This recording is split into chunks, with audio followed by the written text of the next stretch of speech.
وعلیکم السلام ورحمۃ اللہ وبرکاتہ۔ اللہ رب العالمین خیر و عافیت میں رکھے۔ سوال یہ تھا کہ میت کو قبر میں چت لٹا دیا جائے اور گردن کو قبلہ کی طرف کر دیا جائے۔ اس کا جواب یہ ہے کہ اس سلسلے میں احادیث میں ذکر نہیں ملتا ہے، البتہ جو طریقہ ہے وہ یہ ہے کہ دائنے کروٹ پر لٹانا چاہیے، چت نہیں۔ اور داہنے کروٹ جیسے لٹائیں گے اور دیوار سے جسم ٹچ ہوگا تو نتیجتاً قبلہ رخ چہرہ ہو جائے گا۔ امام ابن حزم نے ذکر کیا ہے وَيُجْعَلُ الْمَيِّتُ فِي قَبْرِهِ عَلَى جَنْبِهِ الْيَمِينِ، میت کو قبر میں داہنے کروٹ لٹایا جائے۔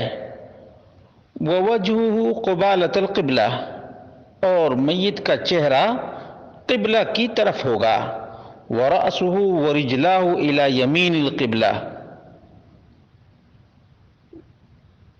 وَيَسَارِهَا، کہ میت کا سر اور اس کے دونوں قدم قبلہ کے داہنے جانب اور بائیں جانب اس طرح سے پاؤں اور سر رہیں گے۔